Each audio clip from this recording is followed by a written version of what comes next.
આજે 19મા દિવસની કથા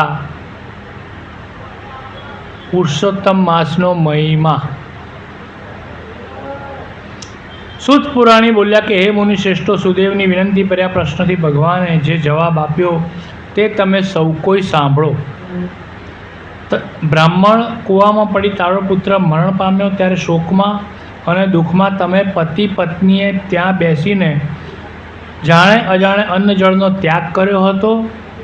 તે સમયે પુરુષોત્તમ માસ હતો। આ પવિત્ર માસમાં કોઈ પણ માણસ એક પણ ઉપવાસ કરે તો અનંત પાપો બળીને ભસ્મ થઈ જાય છે। જ્યારે તમે પતિ પત્નીએ તો આખો માસ ઉપવાસ કર્યો। અણધારે વરસાદ આવવાથી તમને સ્નાનનું ફળ પણ મળ્યું। આમ અજાણપણે તમારાથી પુરુષોત્તમ માસનું વ્રત થઈ જવા પામ્યું છે। વ્રતના કારણે તમે મને પ્રિય બન્યા છો। આગળ બોલવા જતાં જણાવ્યું કે એક સમયે બ્રહ્માએ દેવોની સમક્ષ એક ત્રાજવામાં વેદોના બધા જ સાધનો અને બીજા ત્રાજવામાં પુરુષોત્તમ માસના વ્રત મૂક્યા। આ વ્રતવાળું પલ્લું નીચે નમી ગયું। આથી પુરુષોત્તમ માસને અધિક ફળદાયી ગણવામાં આવે છે। આથી બધા દેવો પણ પુરુષોત્તમ માસના ગુણગાન ગાય છે। તેના પરિણામે તું પુત્ર સુખ પ્રાપ્ત કરી શક્યો। આમ ભગવાન ગરુડ ઉપર બેસી વૈકુંઠમાં ગયા। સજીવન પામેલો પુત્ર લઈ પતિ પત્ની ઘેર ગયા। સમય વીતતા અધિક માસ આવ્યો। વિધિ વિધાન સહિત પુરુષોત્તમ માસનું વ્રત કર્યું। વ્રતના પ્રતાપે સુખ ભોગવી અને અંતે વૈકુંઠવાસી થયા। ત્યાં પણ હજારો વર્ષ ઘણું સુખ ભોગવી પૃથ્વી પર દળ ધનવા રાજા નામે અવતરણ પામ્યા અને તે જન્મ ધારણ કર્યો। તારે ગુણસુંદરી નામની પત્ની છે। તે આગલા જન્મમાં ગૌતમી હતી। 4 પુત્ર ને 1 પુત્રી છે। પૂર્વજન્મના સુખદેવના પોપટ તરીકે અવતર્યો છે। પોતાના પિતાને ઓળખી ગયો છે। તેમાંથી મુક્ત થવાનો માર્ગ બતાવવા માટે ઝાડમાં બેઠેલે પોપટે દળધન્વાને ઉપદેશ કર્યો। રાજાની સુખ સમૃદ્ધિનું કારણ આ પુરુષોત્તમ માસનું વ્રત છે।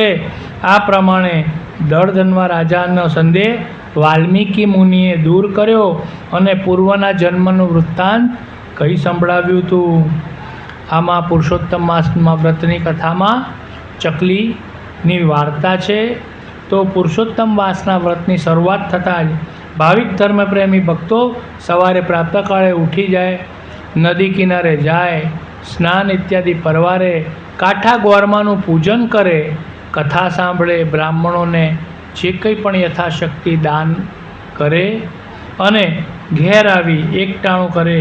કેટલીક બહેનો નજીકમાં આવેલા ઝાડ નીચે વાતો વળગી હતી કે આજે તેમની વાતનો દોર પુરુષોત્તમ માસની વ્રતની કથાનો હતો। એક બહેન બોલ્યા, આ પુરુષોત્તમ માસમાં ઉપવાસનું ફળ ખૂબ જ મોટું છે। ઉપવાસ જે કરે તેને ચોક્કસ ફળ મળે છે, તેમાં કોઈ મીન મેઘ નથી। તો બીજા બેન બોલે, તમારી વાત સાવ સાચી બેન। આમાં ઉપવાસ પણ અનેક રીતે કરવામાં આવે છે। કોઈ એકટાણું કરે છે, કોઈ ધારણા પારણા કરે છે, તો કોઈ વ્રત રાખે છે, કોઈ ઉપવાસ કરતા નથી। જેવો વ્રતનો પ્રકાર એવું ફળ એમને પ્રાપ્ત થાય। ત્રીજા બેન બોલે, તમારી વાત પણ સાચી। જે પૂર્વ ઉપવાસ કરે તેને સૌથી વધુ પુણ્ય ફળ પ્રાપ્ત થાય છે। જે રાજરાણી બને છે, જે ધારણા પારણા કરે છે તેને શ્રીમંત અને વૈભવ ભોગવવા મળે છે। એકટાણાને મધ્યમ પણ સુખ પ્રાપ્ત થાય છે। વ્રત દરમિયાન ઉપવાસ જે લોકો નથી કરતા ને જે આવે છે, ખાધે રાખે છે, તે કનિષ્ઠ ગણાય। એને ભાગ્યમાં કશું પ્રાપ્ત થતું નથી। ચોથા બેન બોલ્યા, સાચી વાત। આપણે પુરુષોત્તમ માસનું વ્રત કરીએ છીએ, આ વ્રતના નિયમોને ન પાડીએ તે સારું નહીં। સારા નિયમોને પાળવા જોઈએ, એમાં આપણું હિત સચવાય અને વ્રત કર્યું લેખે લાગે। વડલાના ઝાડ ઉપર આ નીચે બહેનોનો વાર્તાલાપ ઝાડ ઉપર બેઠેલ 4 ચકલીઓ સાંભળે છે। ચકલીઓ માએ ચર્ચા કરવા લાગી કે આ બહેનો જે વાત કરે છે સાચી છે કે ખોટી, તેનું આપણે પારખું કરીએ। 4માં મોટી ચકલીએ પૂર્ણ ઉપવાસ કરવાનું નક્કી કર્યું, બીજીએ ધારણા પારણા કરવાનું નક્કી કર્યું, ત્રીજીએ એકટાણું કરવાનું નક્કી કર્યું અને ચોથીએ કોઈ પણ ઉપવાસ રાખ્યા વગર ખાવાનું ચાલુ રાખ્યું। આમ પુરુષોત્તમ માસ પૂર્ણ થયો। અચાનક કંઈક થતાં 4 ચકલી મૃત્યુ પામી। આ 4 ચકલીએ ગામના નગર શેઠના ત્યાં એક પછી એક વારા પરથી જન્મ લીધો। શેઠાણી પહેલાં ખોળાનો એક દીકરો હતો, એ દીકરો અને 4 દીકરી મળી કુલ શેઠાણીને 5 સંતાન થયા। લાડકોળમાં ઉછળતી ચારે દીકરી મોટી થવા લાગી. ઉંમર લાયક થતાં શેઠ શેઠાણીએ તેમને પરણાવવાનું નક્કી કર્યું. સૌથી મોટી છોકરીને રાજાના કુંવરને લઈ ગયા. બીજી છોકરીના નગર શેઠના છોકરા સાથે થયા.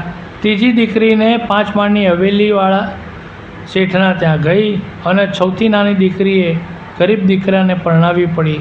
આ બધી ભાગ્યની વાત છે. ભાગ્યના ભેદ ભગવાન પણ જાણી શકતા નથી. ચારેય દીકરીઓ હવે પરણીને સાસરી ગઈ છે. ચારેય દીકરી પરણાવ્યા પછી શેઠ શેઠાણીએ નક્કી કર્યું કે હવે આપણે દીકરાને પરણાવીએ. જેમણે પોતાના જેવું સમોવડી ઘર શોધી લગ્ન લીધા. ચારેય દીકરીઓ લગ્નમાં આવવા આમંત્રણ આપ્યા. સૌથી નાની હતી તો આમંત્રણ મળતા જ પિયર પહોંચી ગઈ. તેનાથી મોટી 3 દિવસ પહેલાં આવી. એનાથી મોટી હતી 2 દિવસ પહેલાં આવી અને સૌથી મોટી હતી તે લગ્નના દિવસે આવી. આમ ચારે ચાર દીકરી પોતાના પિયર આવી છે. ભાઈના લગ્ન છે. શેઠ શેઠાણી દીકરાઓએ ભેગા મળી ધામધૂમથી પરણાવ્યો. ભાઈને પરણાવી બધા ઘેર આવ્યા. 2-4 દિવસ દીકરીઓ પિયરમાં આનંદ કર્યો. હવે દીકરીઓ પોતપોતાના ઘેર જવાનું નક્કી કર્યું. વિદાય વેળાએ દીકરી પ્રસંગે આવી એટલે કંઈક દેવું પડે એટલે શેઠે મોટી દીકરીને 15 તોલાનો હાર આપ્યો. તેનાથી નાની દીકરીને 10 તોલાનો હાર આપ્યો. એનાથી નાની દીકરીને 5 તોલાનો આપ્યો. જ્યારે નાની દીકરીને દાગીના વગર જ ખાલી કપડાની જોડ આપી અને 5 ગુણી ઘઉં આપ્યા. આવા ભેદભાવ વ્યવહારથી સૌથી નાની દીકરીનું અંતર બળવા લાગ્યું. તે રડવા લાગી.